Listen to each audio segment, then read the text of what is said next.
Posted by Money Photograph 4176. I, 29F, have an older stepbrother, Chris, 42M, who has been a nightmare since the day my mom married his dad. Let me give you a bit of background. Our parents married when I was 4, and he was 17. Both of our parents were widowed. After their wedding, we moved to the US, since my mom had American citizenship through marriage. I was born in the US as well, but after my dad passed away when I was 1, my mom and I moved back to Colombia. My stepdad got his residency through marriage, and my stepbrother did as well because he was a minor. My stepbrother wasn't a big fan of me. My only memories of him are of constant bullying. He would be left in charge of me, since he was studying locally and lived with my parents, but his babysitting mostly involved locking me in the guest bathroom or the shed outside. He would steal my lunchbox whenever he was the one who dropped me off at school. He even began to harm my pets. I have an old cat that has been with me for almost 22 years, and he tried more than once to run her over with his car. My parents never believed any of it. He's the classic golden child. My mom absolutely wanted a son instead of a daughter, so my stepbrother took priority over me. The bullying just kept getting worse and creepier. He had a long key for the bathroom, which was designed to be opened from the outside by inserting a long stick or key through a small hole in case it got locked by accident. He would use it to walk in on me while I was showering. My clothes would sometimes disappear, and I know for a fact it was him. He also started taking pictures of me while I was sleeping. One night, I woke up to him taking care of himself next to me while I slept. I obviously yelled. My parents came over, but he wasn't the one in trouble, I was. I was punished for tempting him.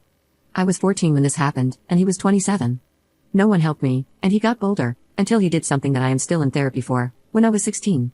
It got to the point where I called my biological half-older brother, Sam, 48M, and the son of my biological father's first wife, to see if I could live with him and his wife, Sandy, during my last 2 years of high school.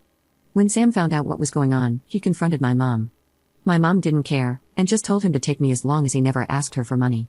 That was that, and my brother and his wife became my legal guardians, and they took me in with my cat and the old family dog, since I didn't trust leaving any living creature around Chris. My parents never checked on me. My extended family on my father's side knew what happened, and they immediately got together to ensure I could finish school well and go to college. I don't know my maternal family at all. Thanks to my paternal family, including Sam's mother and her family, I got my bachelor's and master's degrees, have no student debt, and work as a nurse practitioner. I still live with Sam, his wife, and their 2 kids, and I pay a small rent. Neither Sam nor his wife expected me to pay anything, but that's the least I can do for the 2 people who have taken care of me for 13 years. For anyone wondering why I didn't move, it's incredibly expensive where I live, and Sam insisted I stay with them until I save enough to buy my own home. Things seemed okay until my mom messaged me recently. She had not contacted me since I was 18, when she told me she no longer had any responsibility for me. In this message, she sounded overly friendly, telling me how she missed me, and asking how I was doing. I was a bit creeped out but decided to be nice, telling her about what I had done since leaving her care. She seemed very interested since, apparently, she knew I was a nurse but didn't know what kind I was. She began asking me about my salary. I didn't tell her anything specific, just that it was enough to pay the bills. My mom then began texting about Chris, and how he was barely making any money due to his student debt. Apparently, Chris never finished a degree, jumping from career to career. He is now working in my stepdad's used car business as a salesman, but most of his pay goes toward his substantial student debt accumulated over the years.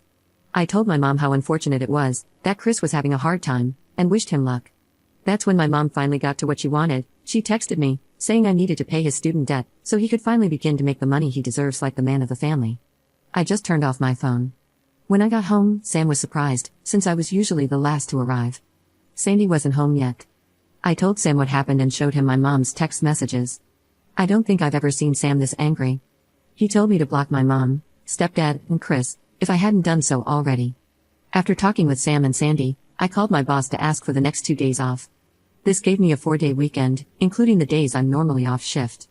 My boss was more than okay with this, and told me to just take it easy and let her know if she could help. This backfired because the next day, my mom and Chris decided to come to Sam's house to speak to me. I was alone since Sam and Sandy were at work and the kids were at school. I immediately called Sam and told him what was going on. He told me not to open the door and that he was on his way. My mom spent the whole time screaming that I owed them for raising me and that my sweet brother deserved the money. Chris was going around trying to find a window or door unlocked.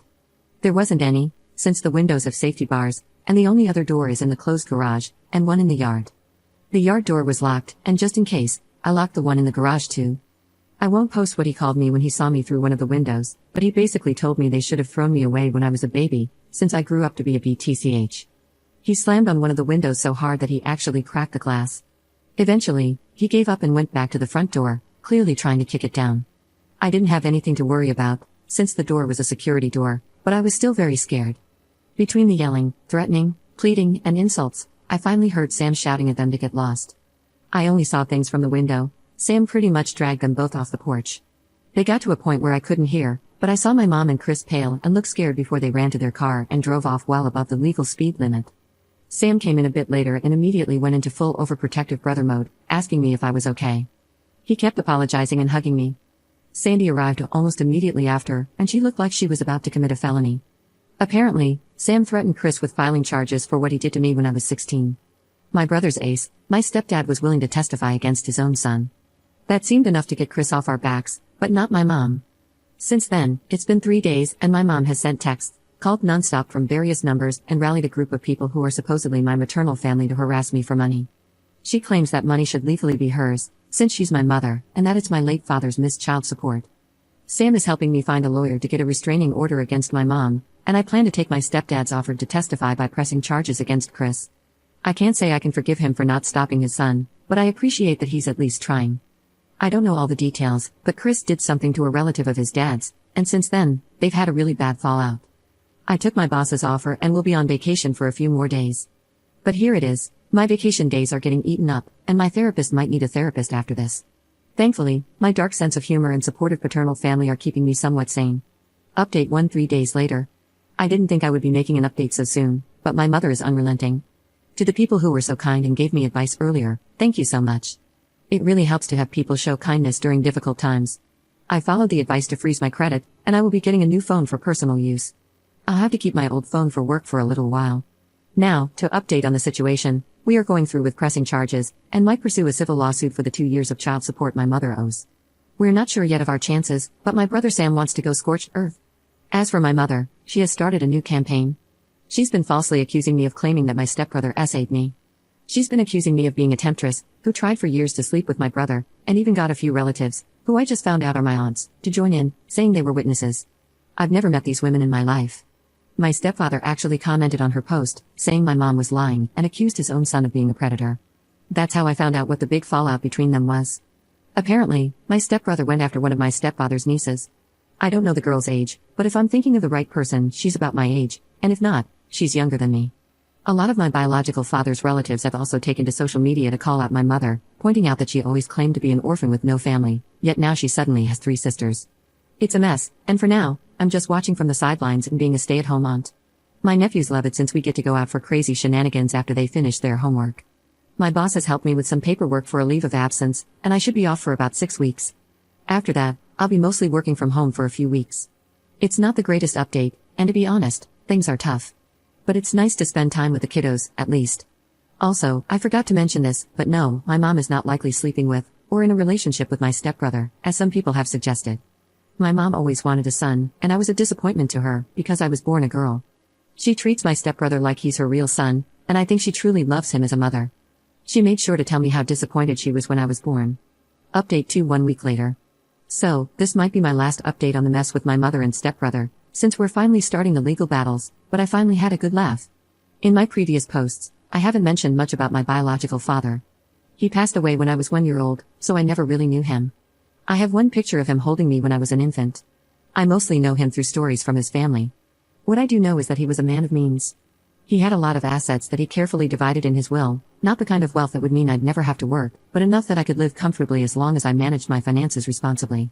I was not aware that my father had made sure to leave me anything. Neither was my half-brother Sam, who is his son with his first wife. I'm the daughter of an affair partner who became his second wife. My understanding was that anything I might have inherited was wasted by my mother to buy things for her predator stepson, Chris, whom she prefers over me. He was my abuser growing up. In her words, daughters don't need inheritance, just marry a wealthy old man like I did. Well, since my mother and Chris have been harassing me lately, we drove to my dad's lawyer to get some things we need from my dad's records for the lawsuit we're planning. He's a sweet older man, kind of looks a bit like my dad, and was also my dad's best friend. When we met, he greeted me with a hug and told me how happy he was to finally meet me.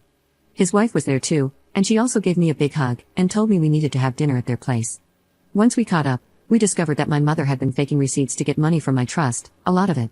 Some of the fraudulent claims were even made while I was under Sam's guardianship. Despite not being the executor of my trust, she had to provide receipts for anything she claimed. She's been submitting receipts on my behalf because I'm still in medical school. I finished school in 2021.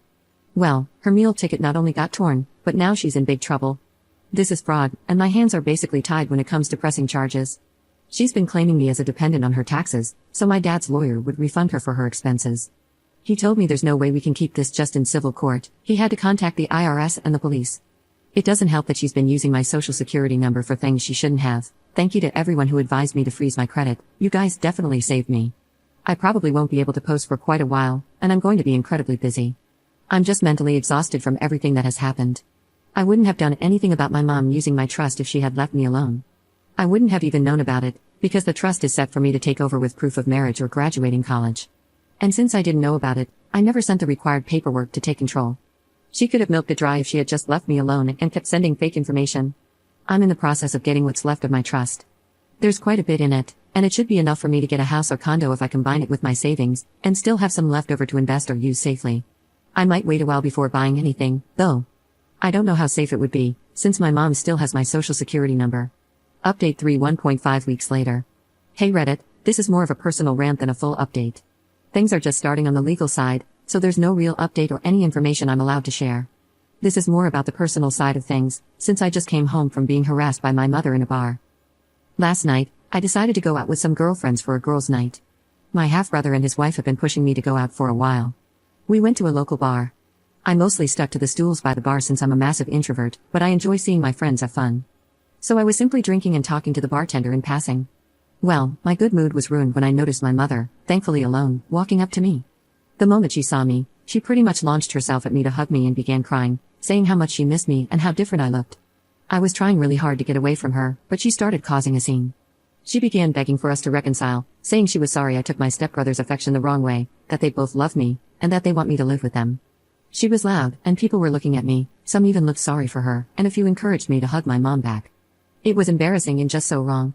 I finally exploded, told her to leave me alone, and walked out.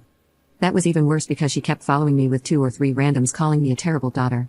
She just kept swearing Chris truly cares for me and wants us to be a family again. She even said, almost verbatim, that he found me so beautiful, that he couldn't help himself when he made love to me. I was a minor when he did that to me. He was almost 30. I just started crying and screaming at her to go away and leave me alone.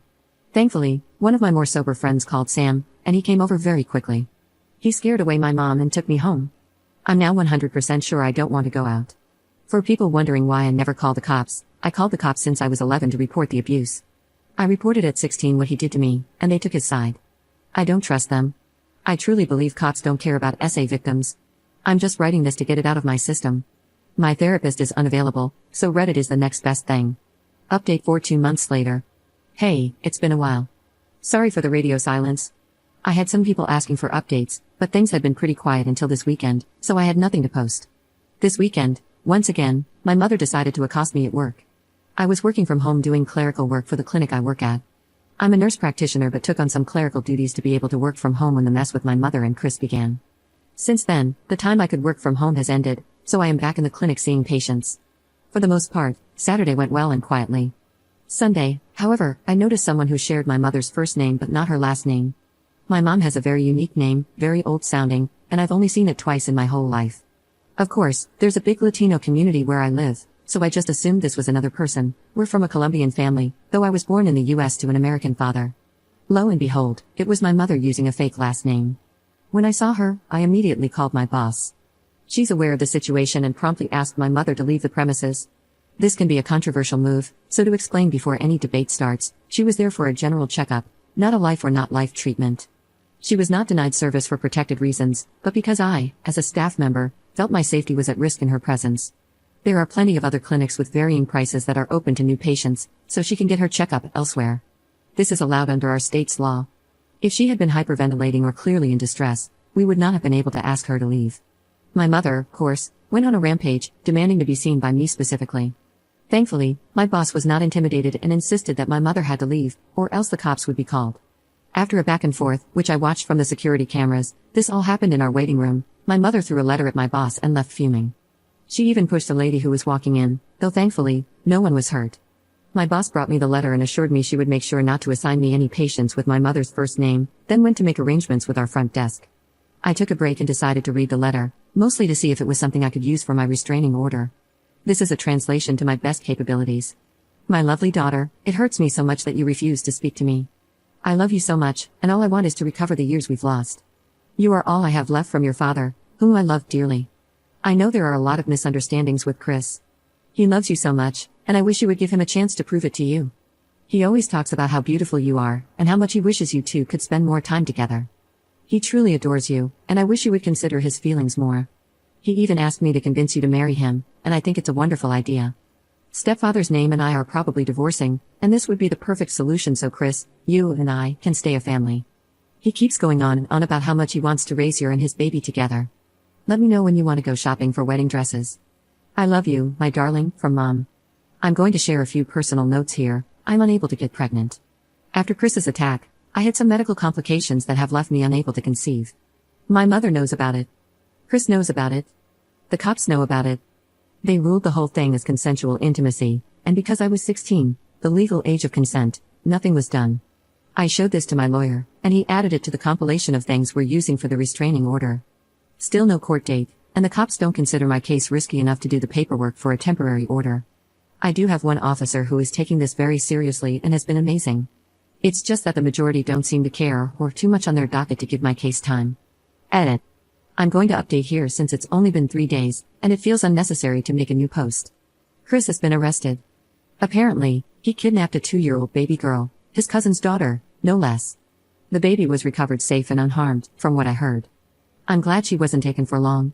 Who knows what he intended to do to her? If I hear more details, I'll update.